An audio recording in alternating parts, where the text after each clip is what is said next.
welcome to my channel. My name is Luni. If you're new here, you're welcome. Remember to hit that subscribe button and also turn on the notification bell just right beside it.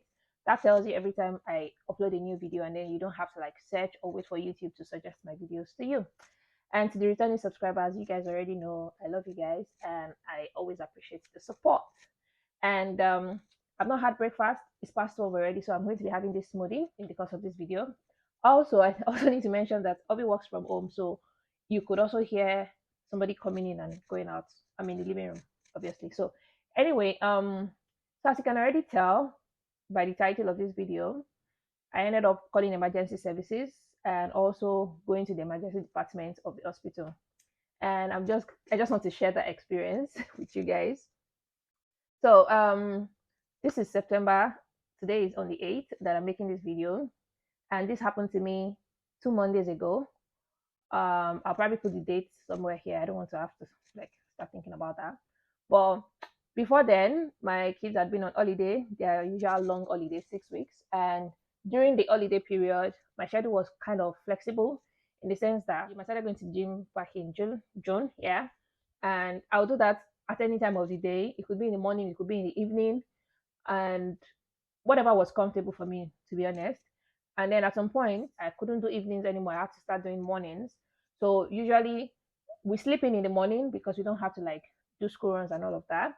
And I always get up around 8. Sometimes my kids are already awake by then. So I just make them breakfast. And after that, I go to the gym. And then I come back like maybe around 11 or 12 and stuff. So 2 weeks before they were going to return to school, I decided that I wanted to start getting into that schedule of having to get up early again because I'm really not a morning person, but I have to do what I have to do anyway. So I decided that from 2 weeks before they resume, I would start waking up early before every other person wakes up. Then I would go to the gym. By the time I come back, everyone is awake. Then I can make breakfast, and then the day just starts from then. So I started doing that a week before this happened to me, right? And it was working fine. So on that particular Monday, I'd woken up as usual. I wasn't really feeling myself, but I knew that I had to get up early anyway. And I did my stretches and stuff. Like, okay, by the time I start exercising, I should be able to feel like myself, right?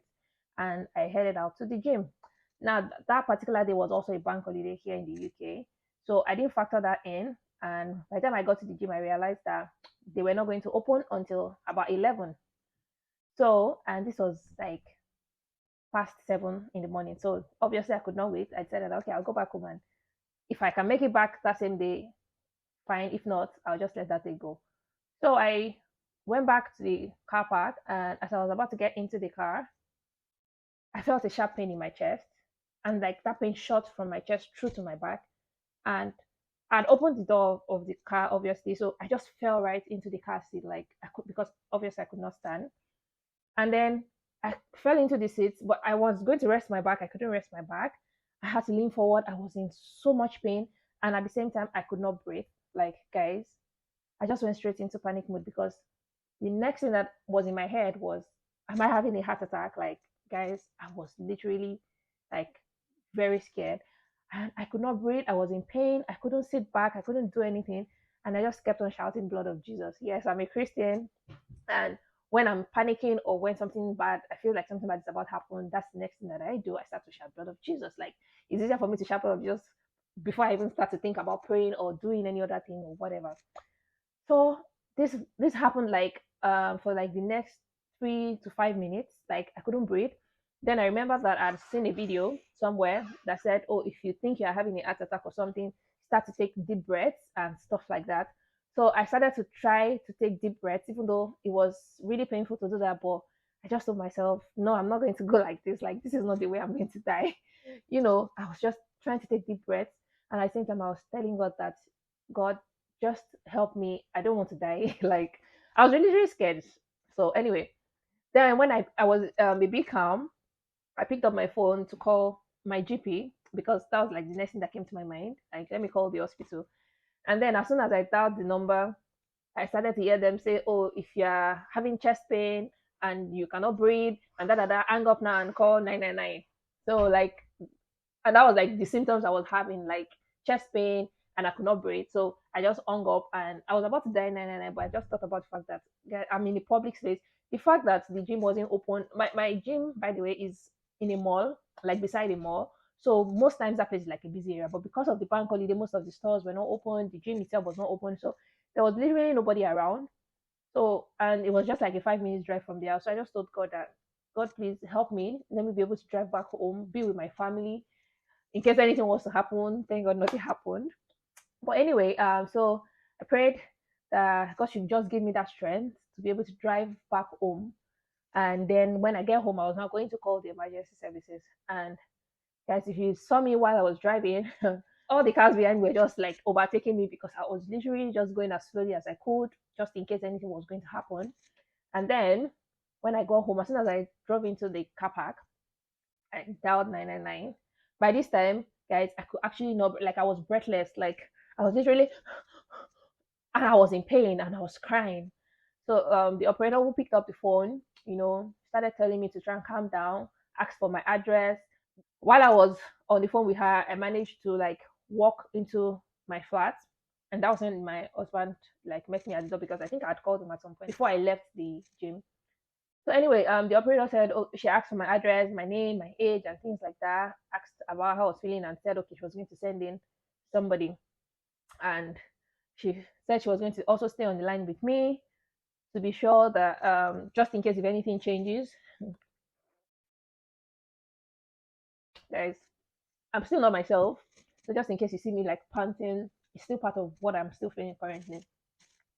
Anyway, so I came in, I went straight to my room. Then they said to leave our doors open just so that once the emergency guys get here, they would be able to have easy access. So Obi did all of that. I went to the room. I couldn't lie down. I tried to lie down. I couldn't lie down because I was in so much pain, even from my back. And then the only way I could be comfortable was in the crouch position. So I was on my knees and then my hands were on the floor. And then I was just trying so hard, like, to breathe. And by the time the guy came, I'm going to put a video that Obi recorded while I was in pain and crying my eyes out. But anyway, so he started to connect all the like equipment. He was trying to like do an ECG on me just to check my heartbeat. And then he said for him to be able to get true picture, I needed to slow down my breathing. Like I needed to calm down. That obviously I was in a panic attack and it was going to make things worse. That I should just try and calm down. So I tried, started to take deeper breaths, and even though it was painful, I had to do what I had to do, right? So, and then at the same time, he took my blood and was asking me questions if I had been under any stress. And to be honest, guys, other than the fact that my kids had been home for like 5 weeks before then, I couldn't really think of anything physical that I was going through. And I would not also say that I had any like thoughts or any feeling, that could contribute to things like that because he asked if I had ever been depressed, if I was anxious of anything, and stuff like that. And guys, this is also to say that a day before that happened, like, or 2 days before that happened, that was a Saturday, I was actually vlogging that weekend. And I remember that in one of those videos, I actually mentioned that I was feeling like this mental stress, mental exhaustion, and that I really can't wait for my kids to go back to school. Then I could relax and all of that. So anyway, and that was the week that they were going to resume. In fact, if not for the bank holiday of that day, they would have resumed that same day, but they resumed the next day. Anyway, back to my story. So the guy started to run tests, ask questions and stuff like that. And and then he was telling as he was running those tests, he was telling me some of the things that could like have caused what I was feeling and stuff like that. Anyway, by the time it was done, he said he really couldn't see anything wrong with my heart, and that's why I could calm down if that was what I was scared about.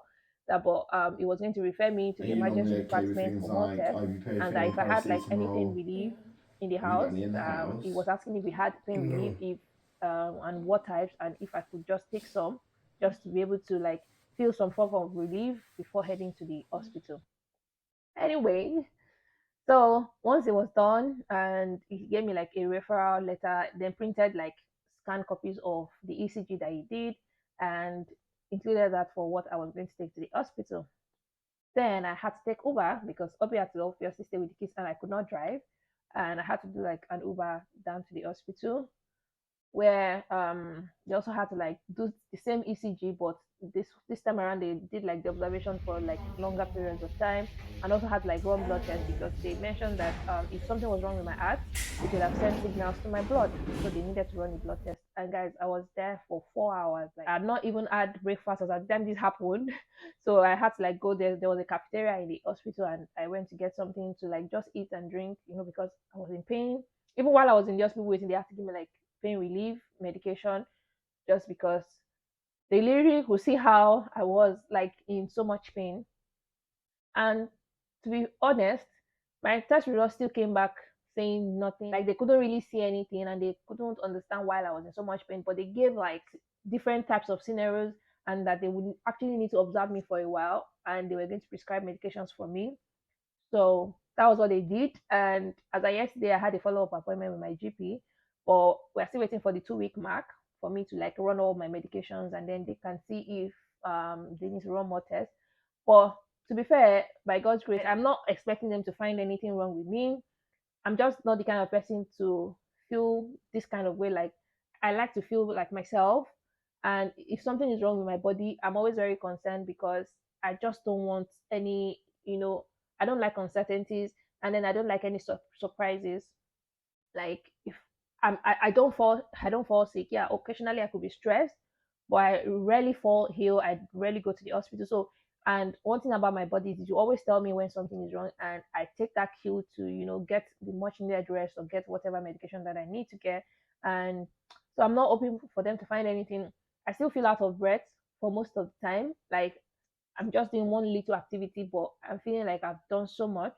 And I work from home. My other job that I do on the side, I've not even done that in a while. So I really can't say, oh, maybe I've been overstretching myself and things like that.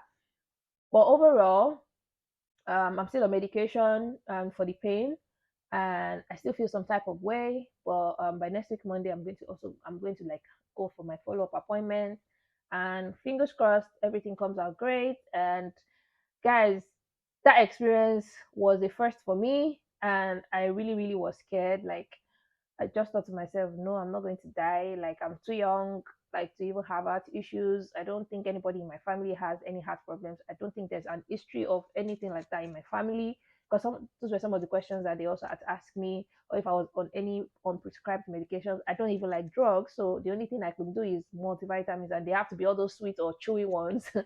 So, like, I obviously I said no. Do I smoke? No. So, like, whatever it is. So, one of the scenarios was like, oh, I could have had like an inflammation in my chest area and whatever, and then maybe because I exercise, I do all of those things, it just makes it, or whatever. I love to exercise, and I feel like exercise is supposed to make you healthy. It's not supposed to make you sick. So even though I took a break for that week, and I only just resumed back this week, and I decided that okay, even when I'm resuming exercising, I was going to take it slow, like take it easy, and all of that. No pushing yourself to the extreme. So, and that's what I did this week, and I still feel good. By God's grace, I'll be back to myself sooner than later. But anyway, I just thought to share that experience. And yeah, you guys can leave comments, like pray for me, whatever, in the comment section. But yeah, that's my story. If you have had similar experiences, you can share. If you know somebody that has had similar experience, you can share what the person needs to do. This is not me seeking medical advice. It's just me trying to like understand what happened to me and things like that. And yeah, if you made it to the end of this video, remember to give it a thumbs up, subscribe to my channel if you haven't subscribed, turn on that notification bell just right beside the subscribe button, and comment, share, whatever. And I'll see you in my next video. Bye.